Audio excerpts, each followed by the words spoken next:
Bro, I didn't even really want to do this video. Like, the only reason I'm really addressing this because one of my subscribers asked me to do a video, touching this topic as far as like Floyd Mayweather saying that the Errol Spence and Terence Crawford fight will happen down the line.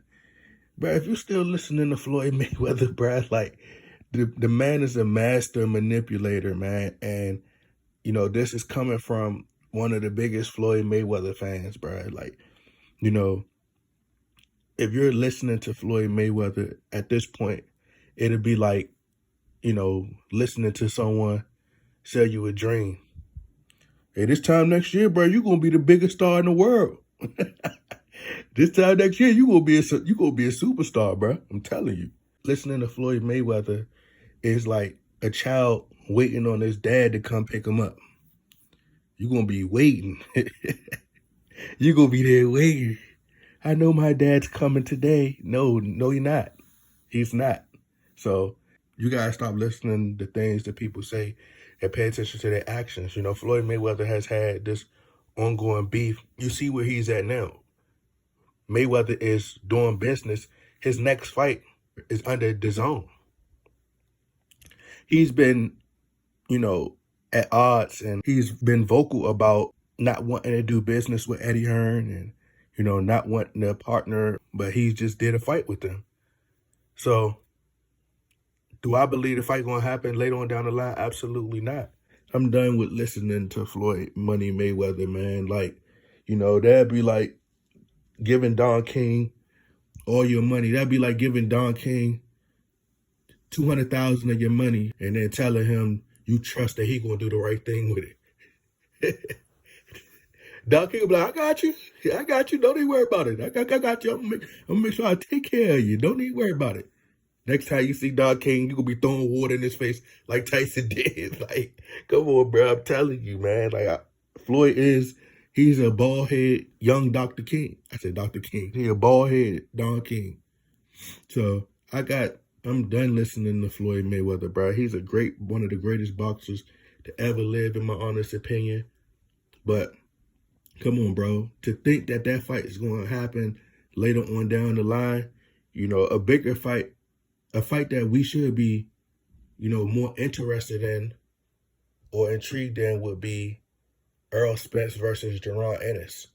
I think that's the next best fight. That fight is not happening, bro. Like, just think about it, man. Like, if they had a difficult time coming to terms on, coming to an agreement and negotiations, right? If it was a struggle trying to get the percentages right, if they couldn't reach a deal in the first negotiations, what leads you to believe that they're going to get a deal done in the second negotiations? If Errol Spence fights Jaron Ennis, that's another huge fight for him. Even if they're not fighting for a belt, that's still a big fight, right?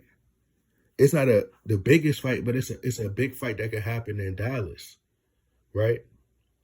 Errol Spence could always count on being able to fight in his backyard, grassroots. He's from Dallas. The Dallas Cowboys, Fox Sports, they've done a great job at promoting and, marketing Errol Spence.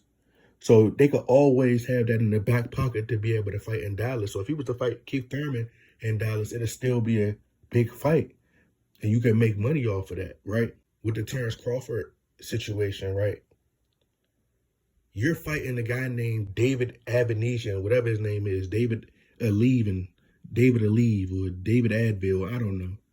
But you're fighting a guy who's not one of the top fighters, not one of the best fighters. Nobody know who he is. He doesn't have a name. So you could get your $8 million, but when you sit back at the table, bro, how does that help you leverage to get a bigger deal? It doesn't. It's going to be worse because you're not fighting anybody. You're not fighting for a belt. Terence Crawford hasn't, fought for a world title since 2018 when he got his first title against Jeff Horn. So all he has done is defended his title.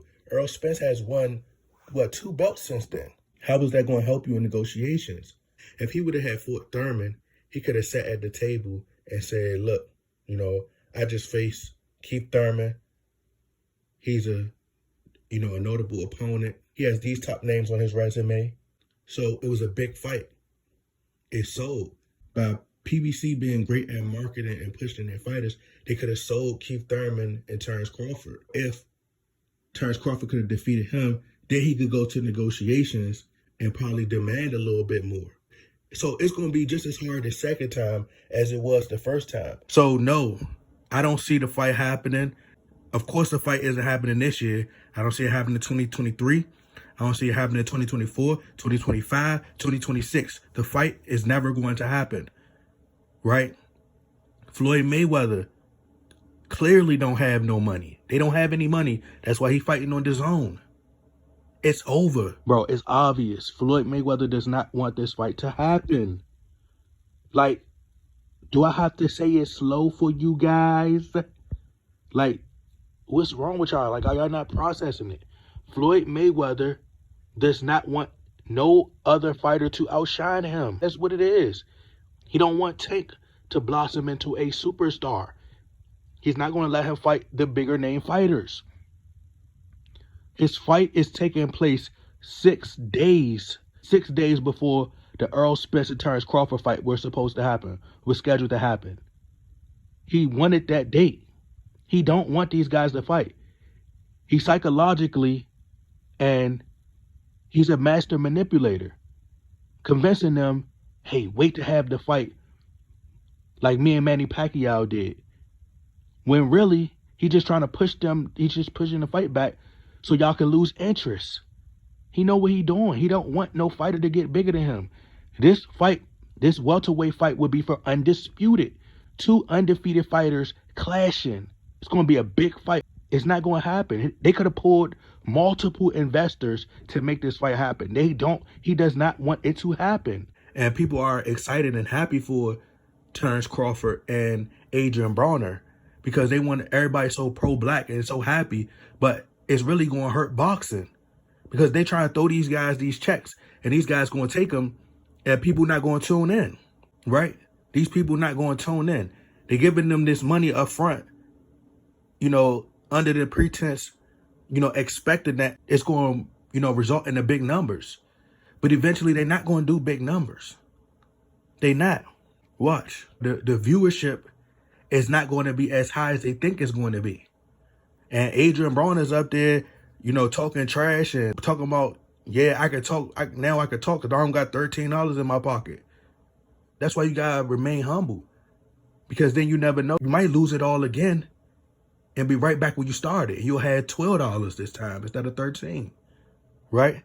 So the fight not happening, bro. The whole Black Prime, like this, the juvenile vax that thing up commercial. Like they gonna have it on the dating app, bro. But I think what happened is Terence Crawford, they're gonna get that money up front, that $8 million. Then they're gonna be broke again. What I think Errol Spence should do, which is to be the best decision, he's face Jaron Ennis. Once he defeats Jaron Ennis, then he go up to 154. Just fight Jaron Ennis at 147. And I seen people say, well, why does Errol Spence, you know, have to keep proving himself? That's unfair. Well, Errol Spence believes in his talent. As he said, tune-ups is for people who are unsure of themselves. So I think it's best. That's what's going to, you know, add to Errol Spence's legend.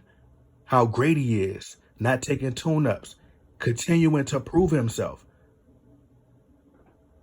You know, and like I said, what would you much rather? What would you much rather? And I'm going to leave it on this note. Who would you respect more?